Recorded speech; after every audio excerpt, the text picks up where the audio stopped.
Você tem medo de inseto? Bom, até quem não tem precisa admitir que não é agradável conviver com uma barata ou uma aranha rondando a sua casa. Agora imagina essa aranha 10, 20 ou até 30 vezes maior.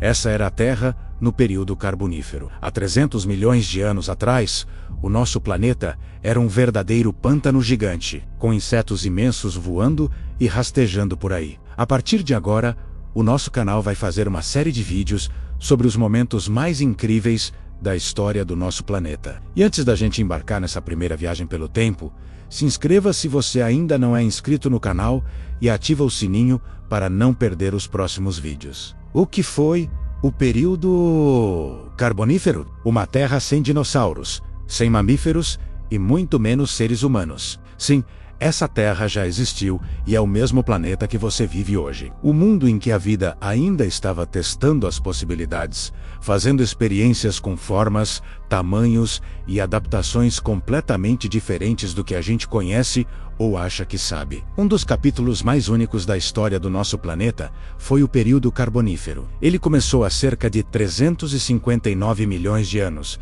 e terminou por volta de 299 milhões de anos atrás.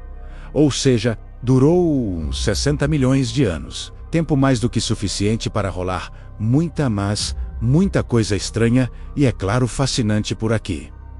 O nome Carbonífero não é à toa. Ele vem da palavra carvão. Isso porque foi nessa época que se formaram muitas das florestas densas que cobriam o planeta. E não eram florestas como as que vemos hoje. A paisagem era dominada por árvores gigantescas, como licopódios e samambaias, que alcançavam dezenas de metros de altura, formando um dossel quase impenetrável. Quando essas plantas morriam, elas caíam nos pântanos e, com pouca decomposição, iam se acumulando camada sobre camada. Ao longo de milhões de anos, a pressão e o calor transformaram toda essa matéria orgânica no carvão mineral que a humanidade usou como principal fonte de energia. Durante a Revolução Industrial, e usa até hoje. Basicamente, a energia que moveu nosso mundo moderno veio dessas florestas pré-históricas. Mas o que realmente torna esse período assustadoramente fascinante não são as florestas, e sim o que vivia nelas.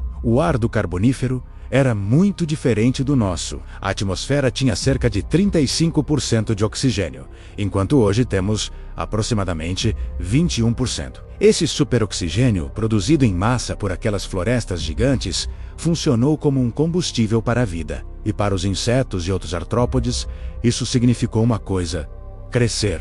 Crescer muito. Os insetos daquela época não respiravam com pulmões como nós, mas sim através de um sistema de pequenos tubos chamados traqueias. Com mais oxigênio no ar, esses tubos podiam ser mais longos e eficientes, permitindo que os corpos dos insetos se tornassem colossais, sem que eles sufocassem. E quando falamos colossais, não estamos exagerando. Prepare-se para conhecer alguns dos protagonistas desse mundo de pesadelo. Imagine uma libélula, mas com a envergadura de uma águia. Essa era a Meganeura, um predador voador com asas que podiam chegar a 75 centímetros de uma ponta a outra. Ela patrulhava os céus dos pântanos, caçando outros insetos e até pequenos anfíbios. Se você acha assustador uma libélula moderna zumbindo perto de você, imagine uma do tamanho de um pássaro grande. No chão, as coisas não eram menos aterrorizantes. Rastejando pelas florestas úmidas, vivia a Arthropluera, um parente gigante das centopeias e milípedes. Esse bicho podia atingir mais de 2,5 metros de comprimento, sendo o maior invertebrado terrestre que já existiu. Apesar do tamanho monstruoso, os cientistas acreditam que a Arthropluera era herbívora, se alimentando da vegetação em decomposição no chão da floresta. Mesmo assim, encontrar uma criatura segmentada, do tamanho de um carro pequeno, certamente não seria uma experiência agradável. E se você tem medo de escorpiões, talvez queira pular essa parte. O Pulmonoscorpius, ou escorpião com pulmões, era um aracnídeo que podia chegar a 70 centímetros de comprimento, o tamanho de um gato doméstico. Com um ferrão gigante na ponta da cauda, ele era um predador formidável, provavelmente caçando outros artrópodes e pequenos vertebrados. E sim, as baratas também entraram na festa do gigantismo. Fósseis indicam que algumas espécies de baratas do Carbonífero podiam chegar a 10 centímetros de comprimento. Imagine uma dessas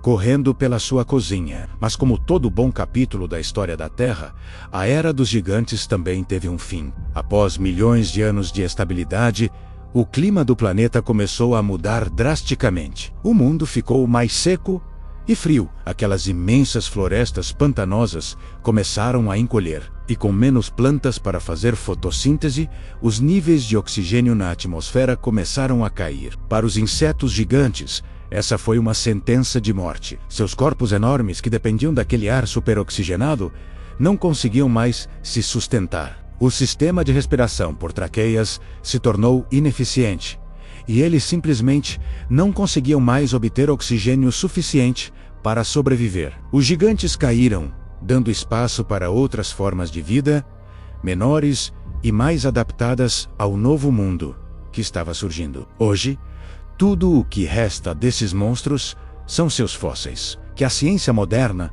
estuda para desvendar os segredos desse período incrível. Paleontólogos ao redor do mundo analisam rochas de 300 milhões de anos, encontrando asas de meganeura perfeitamente preservadas ou os rastros deixados pela Arthropleura no lodo antigo. Cada fóssil é uma janela para esse mundo perdido, nos permitindo reconstruir a aparência, o comportamento e o ambiente dessas criaturas que parecem ter saído de um filme de ficção científica. É através dessas pistas que sabemos que a vida na Terra já foi muito, mas muito mais estranha do que poderíamos imaginar. Então, fica a pergunta: será que esses insetos gigantes poderiam voltar um dia? A resposta, para o alívio de muitos, é provavelmente não. O gigantismo deles estava diretamente ligado aos altíssimos níveis de oxigênio, algo que não temos hoje e que dificilmente voltará a acontecer naturalmente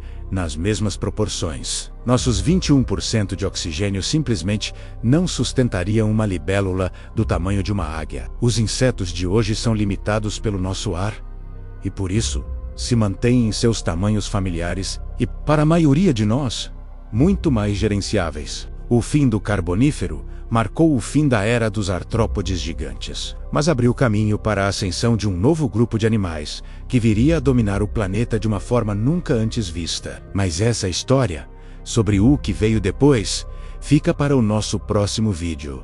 Qual será a próxima era que vamos explorar? Fique ligado para descobrir.